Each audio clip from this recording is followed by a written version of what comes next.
down where the Spanish moss grows low.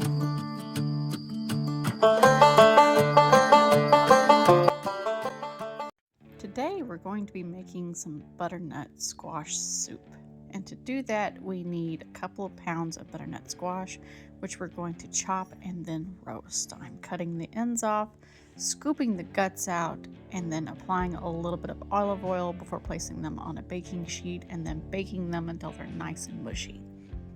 Now, if you are a gardener like myself, I would suggest putting these seeds to the side like I am doing there in the bowl, and I'm going to separate them out later where I can save the seeds and grow some more butternut squash later, because I don't know if y'all have seen the prices of them at the grocery store, but butternut squash is not cheap.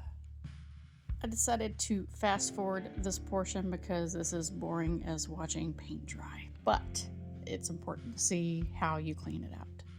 And please, for the love of Pete, make sure to wash your hands before and during this process. You don't want to get your food contaminated. Like a ding-dong, I did forget to take my pans out before preheating my oven at 375 degrees. So I'm just going to go ahead and take them out now. They are pizza pans. They are not like cake pans or any of the other stuff. It's just whatever I had handy. It's dual use. Think of it as saving space. Not lazy, just cooking smarter. Make sure to spray or put a little bit of oil down at the bottom. That way your butternut squash does not stick to the pan. And I don't want to lose anything. And this process is pretty simple. You're just baking it until the skin starts to bubble and you have separation. That's how you know the middle is nice and mushy, and I will show you that in a minute. And also, if your aluminum foil is not long enough, you can always put it together like I'm doing here, crimping the sides and then folding it out. That way I can keep all the juice and I don't lose any of that, because we are making a soup and all that juice is very tasty and I don't want to lose it. If the thought of using a spray olive oil makes you cringe, you can use the other stuff. That's fine. I was just using what was handy at the time. I'm not fancy. I'm not high maintenance. I just use whatever is available. Next up, I'm going to do my lazy girl's method of chopping up this giant onion that I got from Sam's. I did grow onions, but they were awfully small, so I'm using these gigantic ones. Plus I like the taste of the yellow onions the most anyway, because they're a little sweeter. I'm going to cut it in half, and don't worry about all those cuttings right there that I'm pushing off to the sides, all the skins and stuff. That's going to go in my compost bin later. That way I can grow bigger and better vegetables. Because these onions are so big, I'm having to cut them in quarters before I just chop them up. And again, this is my lazy girl method. I'm working smarter, not harder. So there we go. Is it lazy? I don't think it's lazy. Shaboopy. That plus it makes it to where my eyes don't burn chopping up these onions. That's always a big issue. And it's nice and uniform.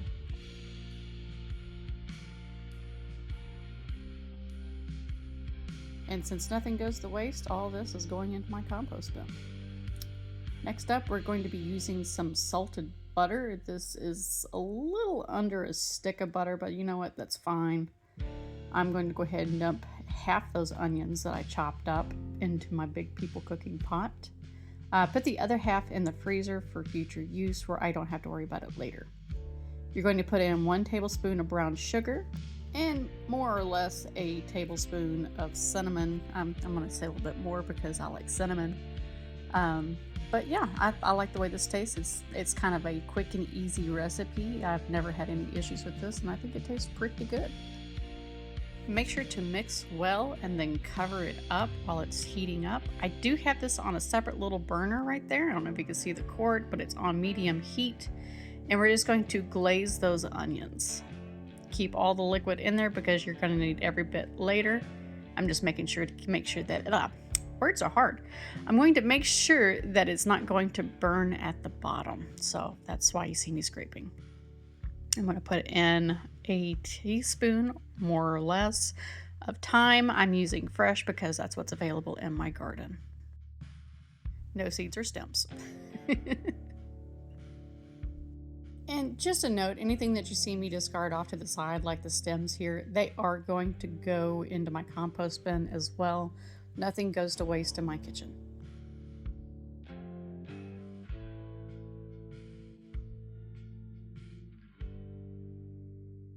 You're just going to mix that up really good and set it to the side. I'm going to lower the heat a little bit. That way it doesn't burn while I process the butternut squash.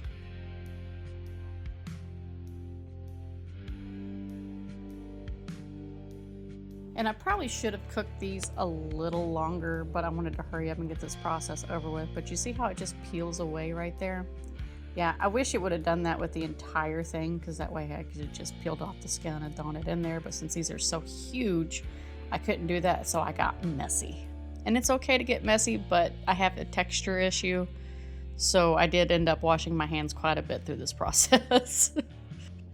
So it's mostly going to be me picking off chunks, throwing it in the pots, but I'm trying to make sure not to put any of the skin in there. If a little bit gets in there, it's fine. Just consider it extra fiber. But ideally, you want to just have the meat of this, not spaghetti squash. I keep trying to say spaghetti squash. This is butternut squash, okay? You want to have the insides of the butternut squash in there, and only the butternut squash. Spaghetti squash is kind of the same process, but you're not doing it in soup. It's best with spaghetti. It's best to have spaghetti. But yeah, that'll be a separate video. But yeah, you're just going to dump that in there and then let it cook. A lot later, I finally got to the end of the butternut squash, to where I finally get to the last pieces, and I'm going to set to the side, put that in the compost. But I'm going to save that, and we're going to kind of clean up a little bit, because if you clean as you go, it's nowhere near as hard. The original recipe calls for veggie broth, but I'm going to use some chicken stock because I like it best. You're going to need about 6 cups, more or less. It's your recipe, do what you want, but this is what I like to do. I'm using a immersion blender, but you can use whatever you want. I'm fast forwarding through because this is a long process. Remember to turn off the burner and let the soup rest. And I'm just going to do a little bit of post cleanup. That way I don't have to do it later and there's not surprise soup later. Tried to speed up the process on the video by processing my lids and my jars first. I boiled my lids and boiled my jars. Now I'm just going to set them out where I can go ahead and fill them. What you see me doing here, where I'm lining them out, where all I have to do is use it like an assembly line.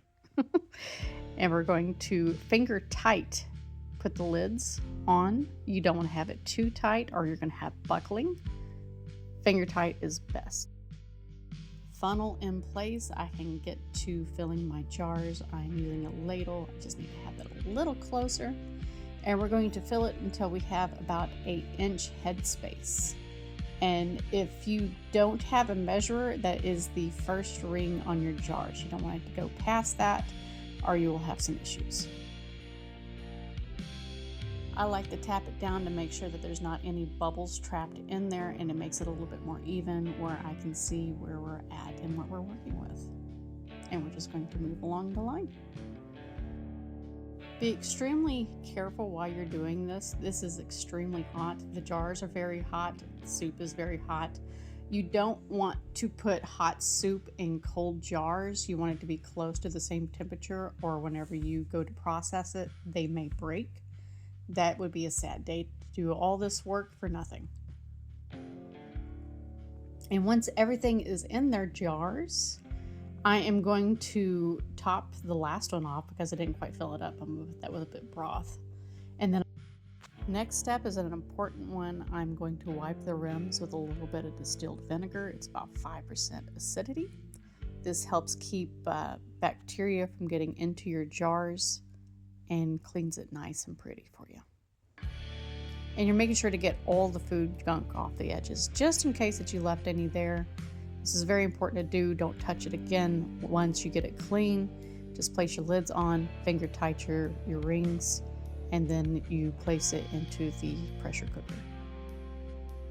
Now I am working fast because all of this is very hot, and I'm using my little magnet to put the lids on because they are still very hot. And I don't want to touch that rubber gasket there because I don't want to contaminate my food.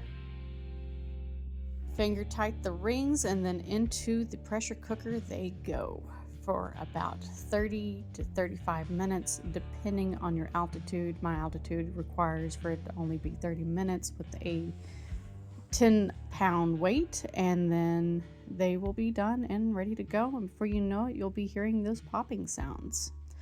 So if you liked the video, please hit the like, share the video. It helps out a whole lot, and I hope to see y'all again next time. Bye. Black water rising up to my knees. No mercy found beneath these cypress trees. Keep your eyes open, don't make a sound. In the deep dark swamp you're easily drowned. Run.